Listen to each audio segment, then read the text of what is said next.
Bismillahirrahmanirrahim. Assalamualaikum warahmatullahi wabarakatuh. Yang kami Warahmatullah. hormati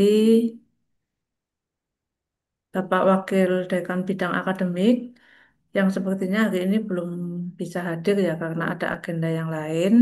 Yang kami hormati juga Bapak Ibu Kaprodi S1 yang sudah hadir di sini. Ada Pak Fauzan, ada Pak Tri, kemudian ada Bu Diah, Kimia. Mungkin Bapak Ibu Kapolri yang lain bisa nanti akan menyusul. Kemudian tentunya yang saya banggakan adik-adik mahasiswa yang sudah hadir pada hari ini. Mohon maaf kelupaan justru. Dan saya hormati narasumber hari ini Pak Muhammad Nurjati Hidayat. Dan selamat datang untuk semuanya adik-adik mahasiswa di kegiatan hari ini sosialisasi magang berdampak mahasiswa Fakultas Teknik Universitas Brawijaya. Baik, sebelum kita mulai untuk memperlancar acara ini, marilah kita berdoa menurut agama masing-masing. Berdoa dipersilahkan.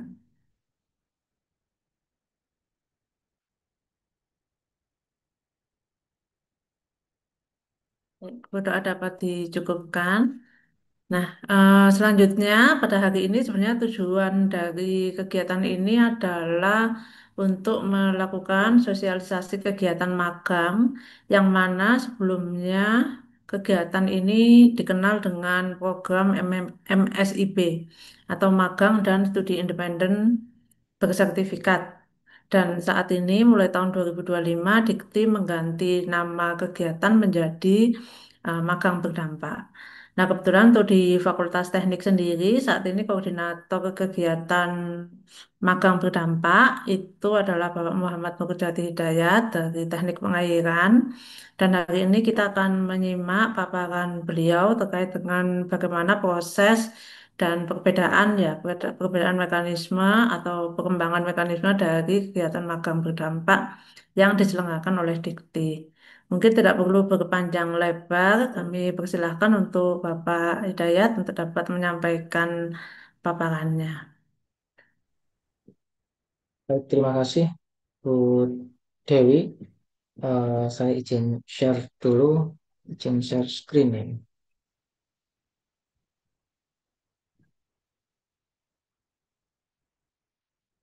Bismillah, ini semoga sudah terlihat ya ini Bu ya. Sudah Pak, aman. Ya, baik. Bismillahirrahmanirrahim. Assalamualaikum warahmatullahi wabarakatuh. Selamat pagi, yang terhormat eh, Bapak Dekan yang kebetulan berhalangan hadir. Ini ada Rapim ini ya, saya dapat informasi.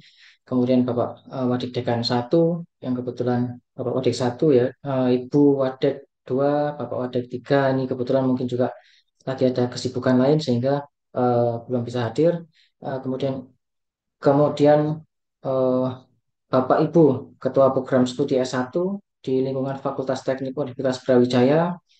Kemudian Ibu Moderator Ijo Dewi Hardining Tias, STMT MBA. Ini sebenarnya Bu Dewi ini kan koordinator program magang Merdeka ya, atau apa MBSI ya, MBSI yang sebelumnya yang dulu ya. Ini kebetulan saya melanjutkan eh, eh, programnya yang dikerjakan atau yang dulunya dibantu dikoordinir oleh Bu Dewi. Baik, saya akan menyampaikan mengenai program magang berdampak, ya. Kemudian syarat-syaratnya, pendaftarannya bagaimana, kemudian alurnya seperti apa. Nanti ini secara singkat saya sampaikan. Sebenarnya sosialisasi ini tidak berbeda jauh dengan yang telah disampaikan oleh uh, Kemdikti Saintek gitu ya. Tapi nanti ada sedikit alur yang saya fokuskan ke mahasiswa Fakultas Teknik. Jadi seperti yang disampaikan Bu Dewi tadi, magang berdampak ini adalah program unggulan Kemdikti Saintek. Jadi sebelumnya adalah magang dan studi independen bersertifikat MSIP dari Kemdikbud. Sehingga ada perubahan nama, kemudian perubahan dari pemerintahan juga ya. Sehingga hasil evaluasi ada hasil evaluasi dari program sebelumnya, maka ada sedikit penyesuaian pada magang berdampak ini.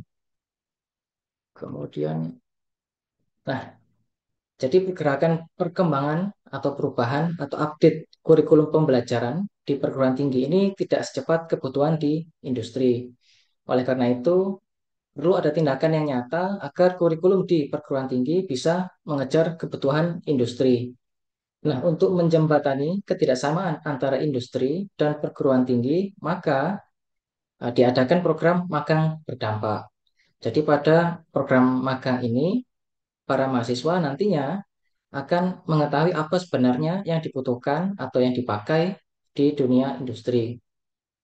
Nah, program ini menjadi bagian dari program universitas, sehingga program magang ini nantinya dapat dikonversi ke SKS mata kuliah. Kemudian inisiatif ini, jadi magang berdampak ini sejalan dengan visi kampus berdampak. Jadi seingat kalau tidak salah ya, jadi eh, kampus berdampak ini memiliki 23 program unggulan, gitu ya, ada macam-macam. Salah satunya adalah magang berdampak ini. Sehingga dengan program magang berdampak, jadi mahasiswa diharapkan mampu memberi solusi nyata kepada masyarakat. Nah, tujuan dan manfaat program. Jadi yang pertama, mengembangkan kemampuan adaptif mahasiswa terhadap dinamika dan tuntutan dunia kerja. Kemudian meningkatkan kompetensi dan soft skill untuk kesiapan karir lulusan. Menyediakan talenta berkualitas sesuai kebutuhan dunia kerja dan budaya organisasi. Kemudian memperkuat jejaring dan kolaborasi antar perguruan tinggi. Kemudian yang terakhir mendorong kontribusi mahasiswa dalam menyelesaikan masalah nyata di masyarakat dan di dunia kerja. Jadi di magang berdampak ini sudah bukan lagi mahasiswa mencari pengalaman, tapi mahasiswa juga membantu mencarikan solusinya bagaimana. Jadi dampaknya bukan hanya ke mahasiswa, tapi juga ke mitra yang menyediakan lowongan magang. Nanti di tempat magang sana, para mahasiswa bisa belajar banyak, langsung implementasi ya ilmu yang didapat pada saat kuliah ke industri atau tempat magang. Di sisi lain, nanti bagi industri nanti mendapatkan calon talenta yang kalau kinerjanya bagus, berpotensi direkrut oleh mitra. Jadi terutama yang terakhirnya ya, jadi kalau misalnya nanti Anda memiliki kinerja bagus, ada bukaan, kemudian pihak mitranya juga cocok, nah ini potensi untuk direkrutnya menjadi lebih besar. Nah, kemudian lowongan yang tersedia ini sangat banyak, gitu ya, mulai dari logistik and supply chain, konsultan dan layanan TI, jaminan sosial, sampai perbankan dan keuangan. Tapi, gitu ya, tapi ini kategori umum saja ya, bukan hanya untuk mahasiswa Fakultas Teknik. Nanti di slide kesekian gitu, nanti akan saya beri contoh lowongan magang di bidang teknik. Kemudian selanjutnya ini timeline ya. Jadi pada bulan Mei yang paling sebelah kiri pada bulan Mei. Jadi Kemdikti telah menyebar undangan ke para mitra. Kemudian bulan Juni, mitra yang lolos seleksi ini ya dipublikasikan. Jadi total ada 17 mitra atau 305 lowongan magang yang ada di platform ini. Di platformnya apa untuk yang Kemdikti ini ya. Nah, kemudian pendaftaran mahasiswa magang ini telah dimulai sejak bulan kemarin sampai 11 Juli besok, sampai hari Jumat besok ini. Yang kemudian nantinya akan dilanjutkan seleksi mahasiswa oleh mitra. Di sini pastikan Anda untuk cek requirement-nya, kompetensi teknisnya seperti apa, soft skill-nya seperti apa, persyaratan khususnya, dan lain sebagainya. Jadi misalnya nanti salah satu kompetensi yang dibutuhkan misalnya adalah yang bisa berbahasa Inggris atau bisa software atau punya kemampuan khusus, kemampuan tertentu, maka bila Anda punya kemampuan itu silahkan mendaftar. Pelaksanaannya, pelaksanaan magang berdampak ini dimulai 4 Agustus sampai 20 Desember. Ini pelaksanaan magangnya gitu ya. Sehingga nanti proses mobilisasinya atau proses ke lokasi magang nanti sebelum 4 Agustus gitu ya. Kemudian eh, mahasiswa peserta magang. Nah, ini persyaratannya. Jadi yang pertama warga negara Indonesia dibuktikan dengan KTP atau surat keterangan domisili. Kemudian mahasiswa aktif dan belum dinyatakan lulus. Belum dinyatakan lulus ini mulai mendaftar sampai program ini selesai gitu ya. Kemudian ini hanya untuk mahasiswa D2, D3, D4, dan S1. Untuk masuk S1 setidaknya semester 4. Berarti ini mahasiswa angkatan 2023 ya, atau mahasiswa angkatan sebelumnya. Kemudian mendapat rekomendasi dari perguruan tinggi. Jadi nanti di sini eh, rekomendasi ini maksudnya disetujui oleh Kaprodi, ketua program studinya masing-masing, Kaprodi S1 ya, dan koordinator perguruan tinggi. Ini nanti melalui platformnya yang disediakan. Kemudian poin E, bersedia mengikuti, melaksanakan, dan menyelesaikan program magang berdampak hingga selesai. Nah, ini nanti dibuktikan dengan SPTJM, Surat Pernyataan Tanggung Jawab Mutlak, ya, sama juga melalui platform. Nah, SPTJM ini tujuannya untuk menghindari hal-hal yang tidak diinginkan, misalnya mundur dari mundur di masa magang gitu ya. Yang dikhawatirkan nantinya mempengaruhi kuota mahasiswa di angkatan selanjutnya ini dikhawatirkan gitu ya. Kemudian juga bisa mempengaruhi nama baik alma mater. Dan yang terakhir poin F, lulus proses seleksi oleh mitra yang nanti dibuktikan oleh letter of acceptance, bukti diterima magang di mitra. Kemudian kegiatan mahasiswa. Jadi yang pertama ini adalah keberangkatan. Jadi nanti mahasiswa magang wajib upload boarding pass dan foto sudah tiba di lokasi. Misalnya foto di depan tempat magang. Kemudian lapor kedatangan gitu ya. Tidak hanya upload tadi boarding pass dan foto ya, tapi juga lapor. Maka nanti bantuan biaya hidupnya, BBH-nya nanti akan diproses. Kalau tidak, nanti ini akan terhambat bantuan biaya hidupnya ya. Nah, begitu juga dengan lapor kepulangan. Jadi upload boarding pass, kemudian foto sudah tiba di lokasi tinggal atau di kosan atau sudah tiba di kampus gitu ya. Bisa jadi misalnya nanti kirim selfie gitu ya, selfie di depan departemen masing-masing misalnya seperti itu. Kemudian selanjutnya laporan bulanan. Jadi nanti mahasiswa akan membuat laporan bulanan tentang kegiatan, tugas, pembelajaran yang telah dilakukan di lokasi magang. Jadi laporan ini nanti didiskusikan dengan mentor yang nantinya akan memberi feedback, memberi masukan. Jadi misalnya nanti disetujui atau diminta revisi atau yang lain. Eh, Begitu laporan terkirim di platform, nanti bantuan biaya hidup akan diproses.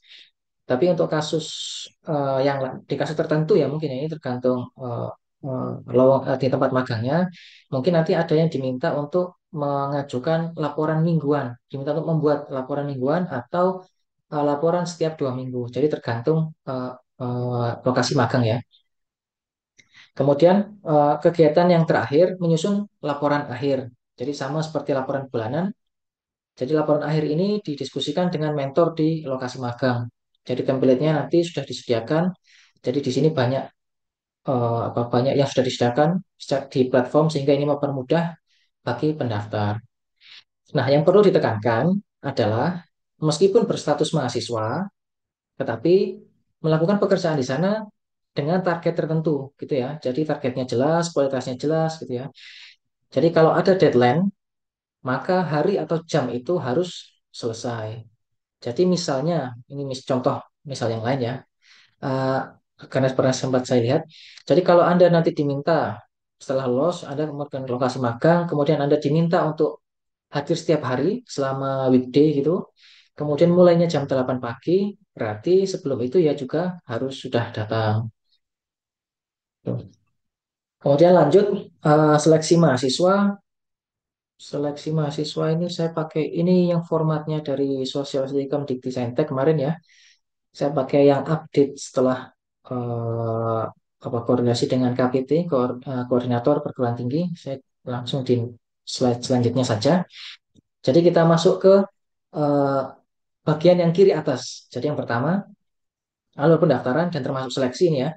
Jadi mahasiswa nanti membuat akun melalui websitenya Simpel Mawa. Kemudian menunggu persetujuan oleh koordinator perguruan tinggi KPT. Kemudian yang ketiga nanti mahasiswa konsultasi dengan Kaprodi untuk persetujuan ikut magang berdampak dibolehkan atau tidak gitu ya. Nanti ada mungkin hasil diskusinya dengan Kaprodi. Kemudian Kaprodi mengkonfirmasi mahasiswa yang telah disetujui kepada pimpinan perguruan tinggi.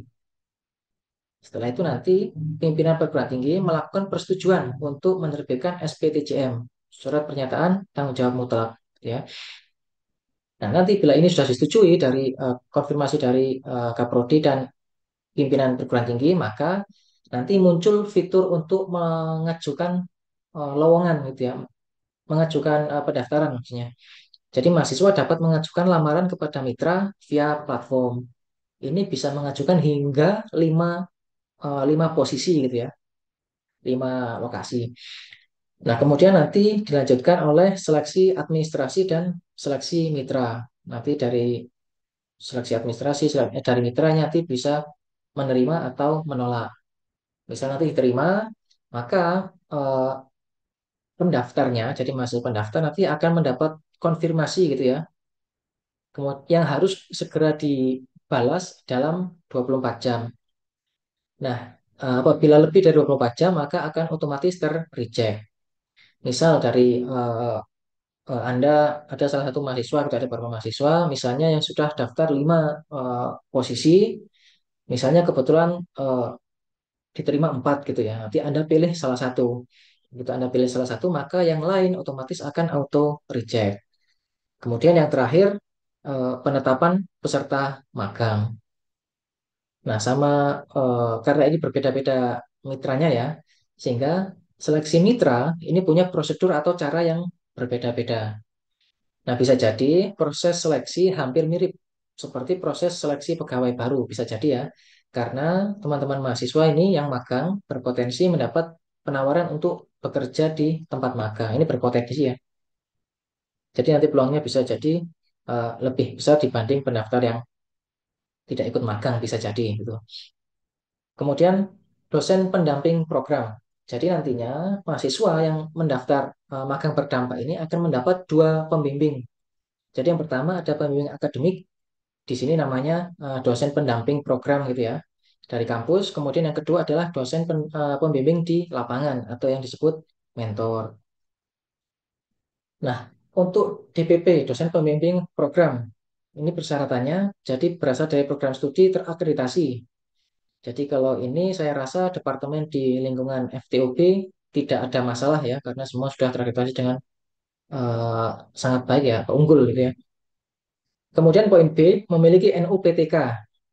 Jadi NUPTK ini mudahnya bisa dilihat di sister di halaman paling awal setelah login. Atau bisa juga dari SIM kepegawaian. Tapi nanti masuk ke biodata, masuk ke profil, dan masuk ke data diri. Kemudian poin C, ini memiliki komitmen ya, memberi bimbingan dan melakukan pendampingan, yaitu dengan mengisi surat pernyataan komitmen yang ada di platform. Mendapat rekomendasi dari perguruan tinggi, dan yang terakhir memiliki pengalaman pendampingan. Nah, nantinya ini diminta untuk mengupload CV gitu ya, kurikulum vitae dan deskripsi diri. Ini persyaratan ya, kegiatan. Nah, kegiatan dosen pendamping program DPP ini ada beberapa ya. Jadi yang pertama memberi arahan magang sesuai capaian pembelajaran. Nah, capaian pembelajaran ini ada di setiap lowongan, nanti bisa dicari di lowongan magangnya. Kemudian koordinasi aktif dengan mitra untuk kesesuaian magang dan kurikulum. Nah, yang kedua ini nantinya bisa digunakan untuk pengembangan kurikulum di masing-masing departemen. Kemudian kemudian memantau pelaksanaan magang dan mengatasi kendala. Nanti bisa jadi ada kendala yang sepertinya kurang tepat kalau didiskusikan dengan mentor. Nah, maka ini nanti akan menghubungi ke DPP-nya, dosen pendamping programnya.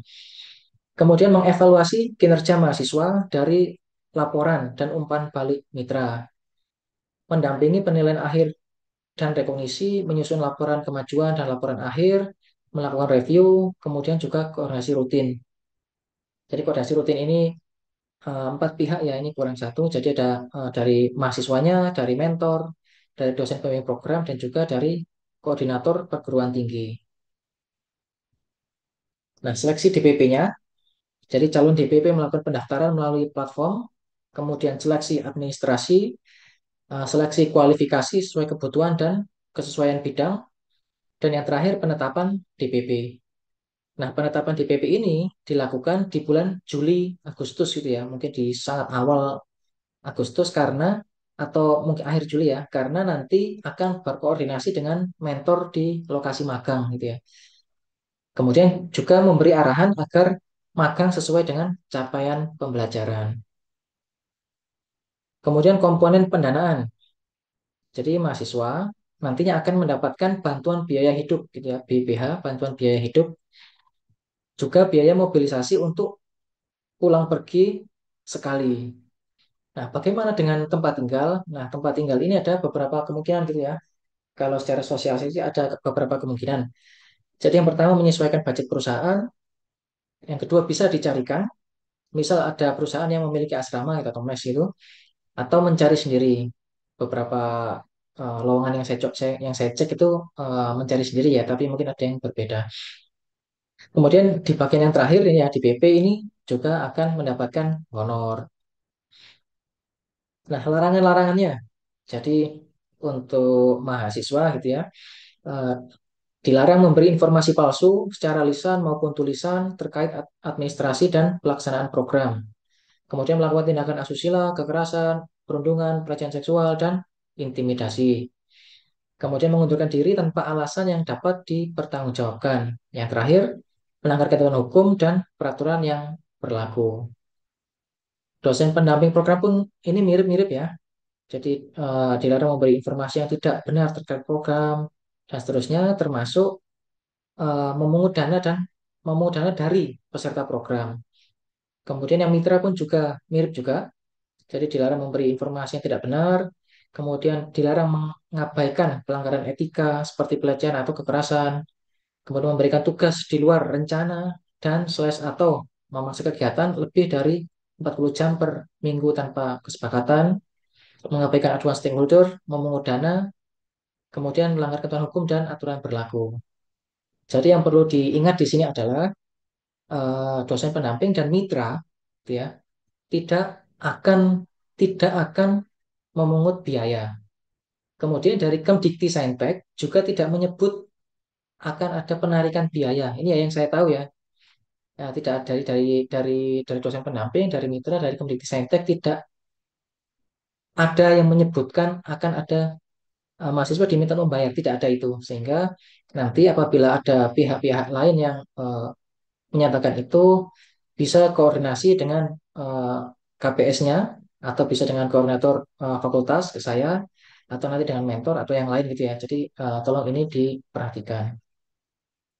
Nah, kemudian panduan aplikasinya.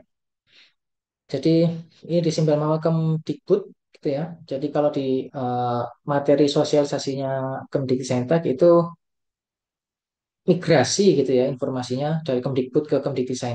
Terakhir saya coba ini menggunakan Kemdikbud gitu ya. Jadi sementara kita kita pakai Kemdikbud. Nah, kemudian kita masuk ke teknis pencarian lowongan magang.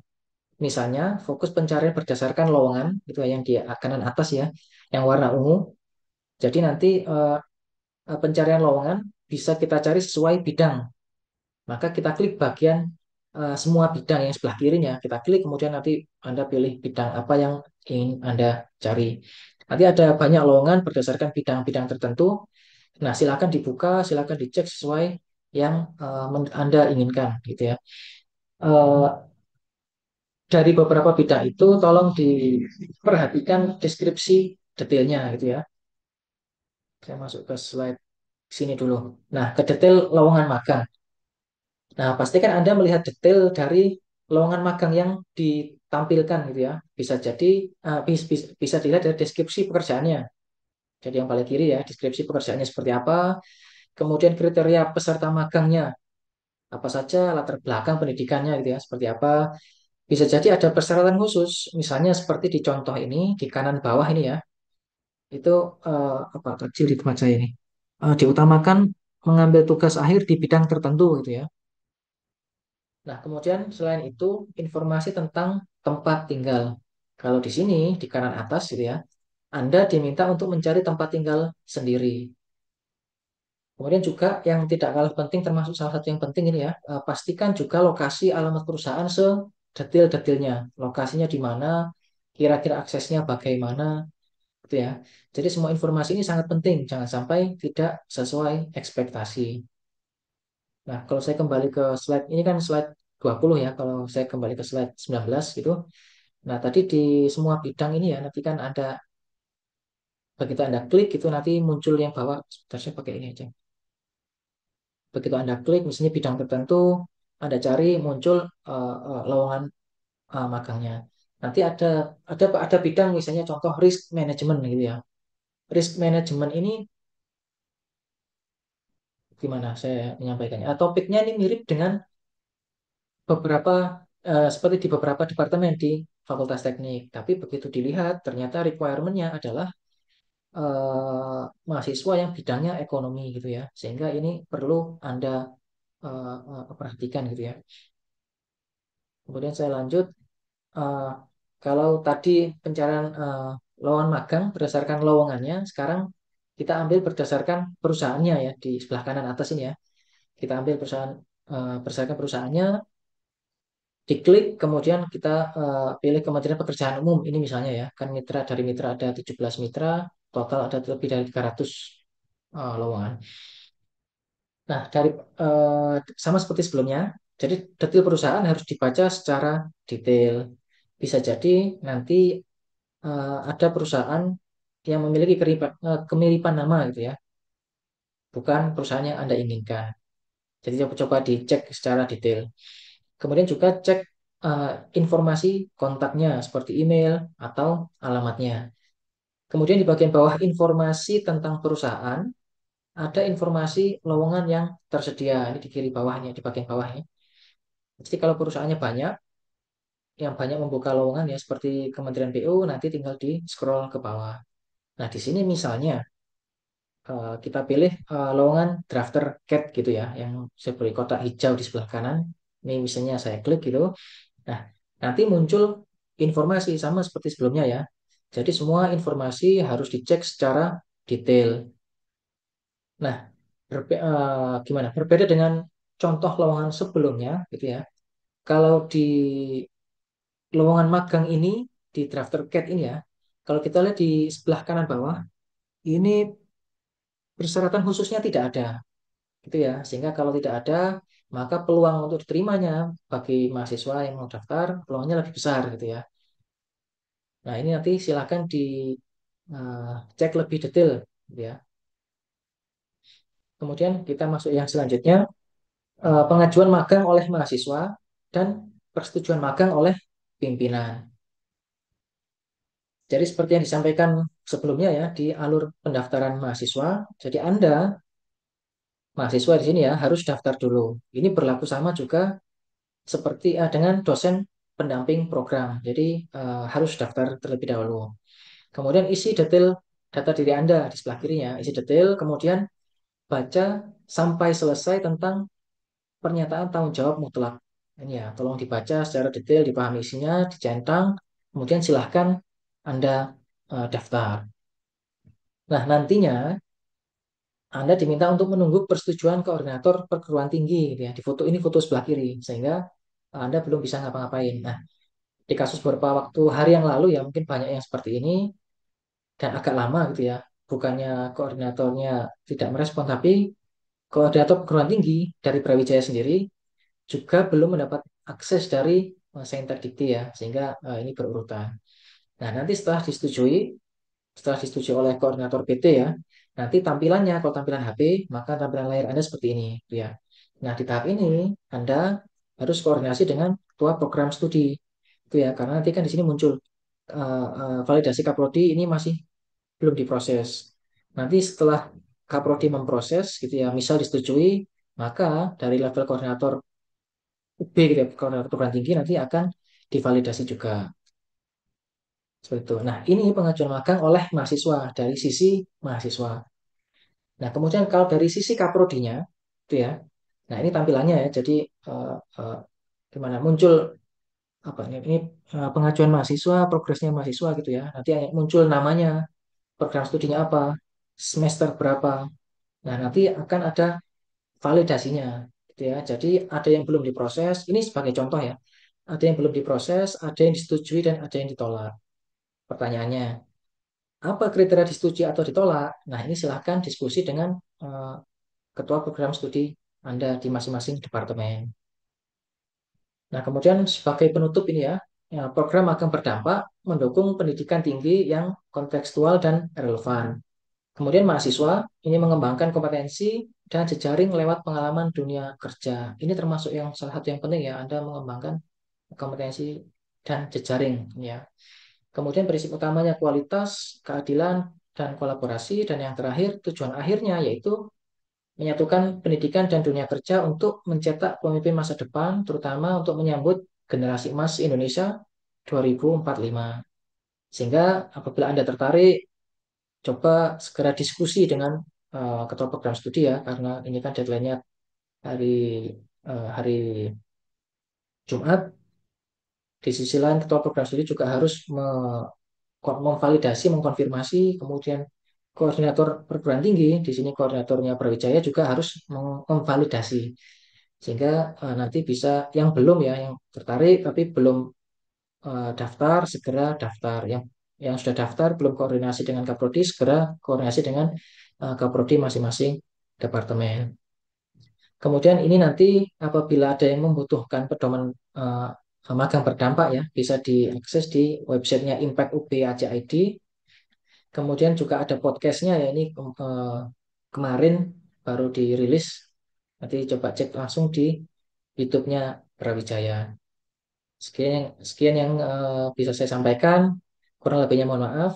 Saya kembalikan ke Bu Dewi. Ya, terima kasih Pak Hidayat. Silakan dari berikutnya kita akan masuk sesi diskusi. Silakan untuk adik-adik mahasiswa ataupun Bapak Ibu Kapolri barangkali ada yang masih kurang jelas terkait dengan informasi magang berdampak. Ivana, boleh kalau mau langsung disampaikan. Bisa on mic? Uh, Sebelumnya selamat pagi Bu. Mohon maaf belum bisa on cam. Saya izin bertanya terkait berapa lama kira-kira program magang berdampak ini berlaku nggih? Dan jika program program ini berlaku sangat panjang, apakah memungkinkan untuk mitra itu bisa bertambah? Lalu terkait option di lowongan yang di web tadi Bu, itu kan terdapat beberapa option. Nah, sekiranya untuk PWK itu bisa memilih option yang mana nih?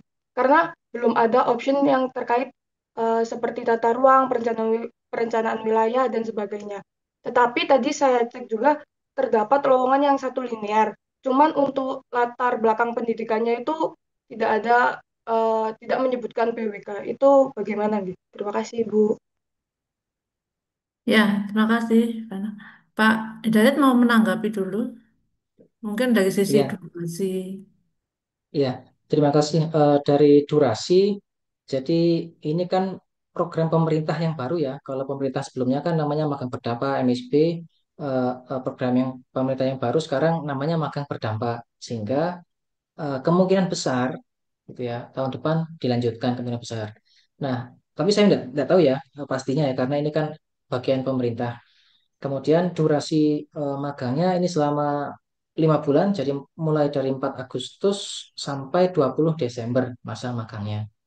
Kurang lebih seperti itu. Kemudian untuk bidang tertentu mungkin belum muncul. Coba didiskusikan dengan KPS-nya karena mungkin nanti hubungannya dengan yang pertama hubungannya dengan konversi SKS. Bu Dewi mohon maaf nanti kalau apabila saya salah menyampaikan tolong dikoreksi Bu ya karena Ya, Bu Dewi kan yang punya pengalaman beberapa tahun nih untuk di magang yang sebelumnya ya. Nah, bisa dicek nanti di capaian pembelajarannya di setiap lowongan nanti ada capaian pembelajarannya. Dari capaian pembelajaran ini yang nantinya akan dikonversi ke SKS mata kuliah di departemen Anda. Ya bisa di departemen, bisa mata kuliah umum Brawijaya atau mata kuliah umum negara dan macam-macam ya.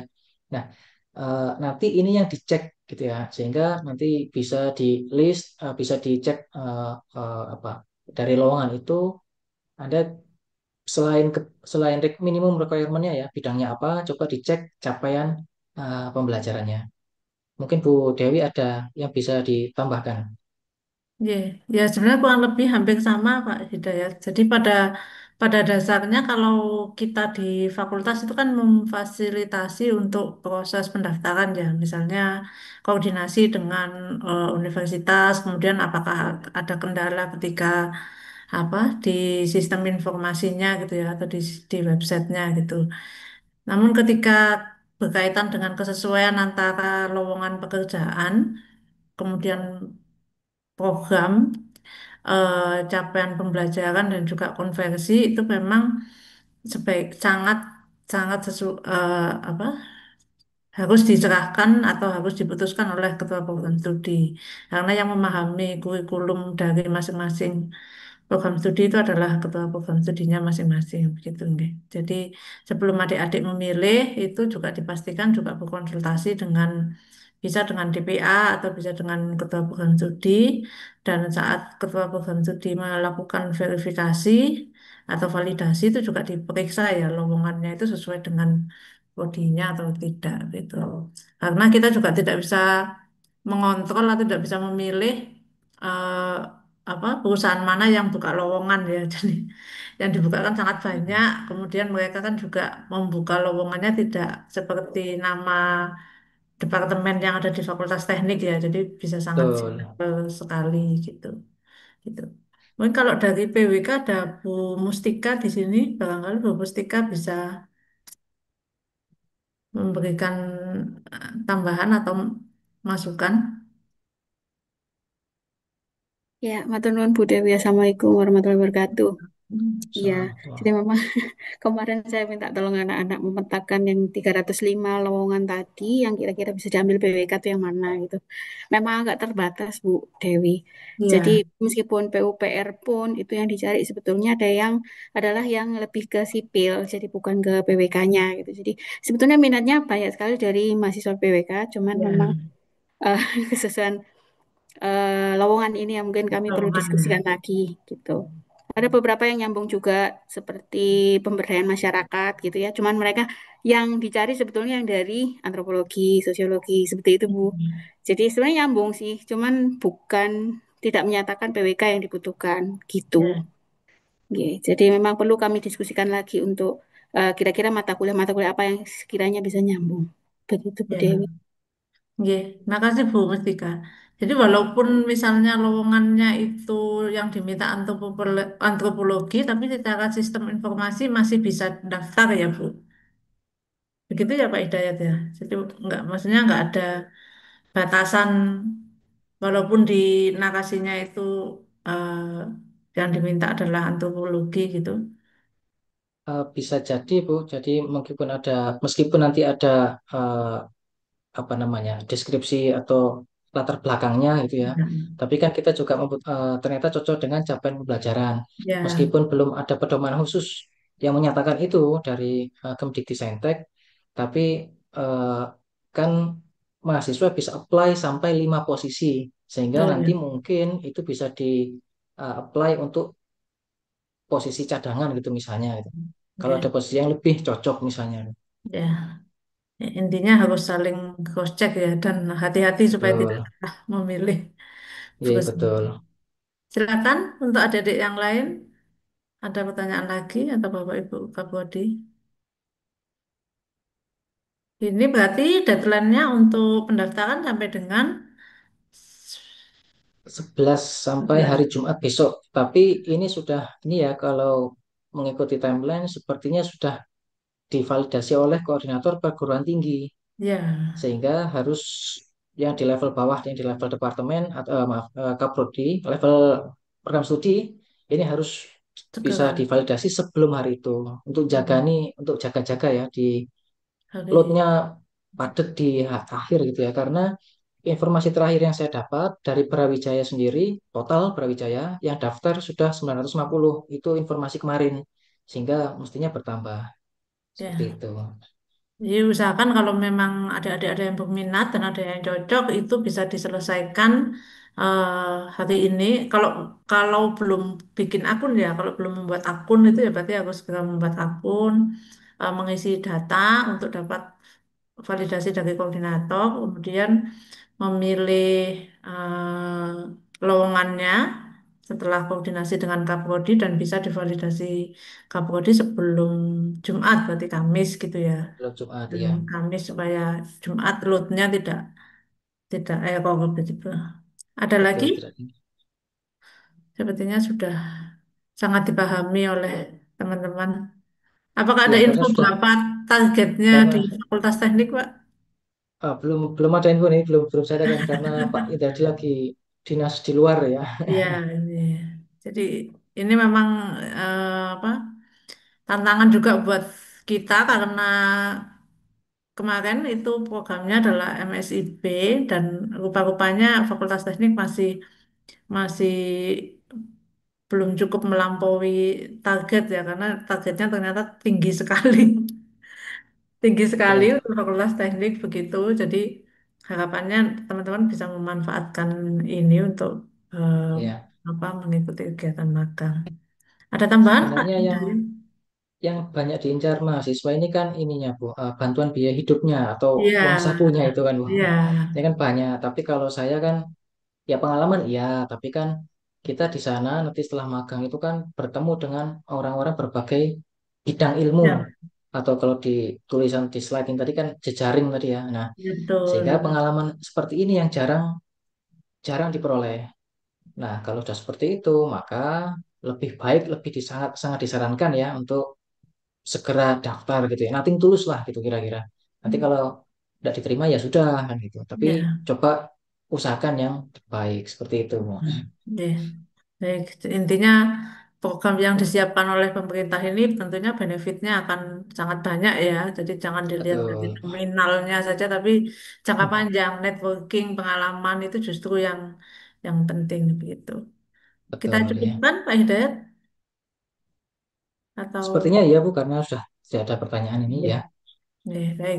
Terima kasih untuk Bapak Ibu Kapoldi yang sudah berkenan hadir pada sore hari ini. Tentunya juga saya mengucapkan terima kasih sebesar-besarnya untuk Pak Muhammad Dati Hidayat atas paparannya hari ini dan adik-adik mahasiswa yang sudah hadir.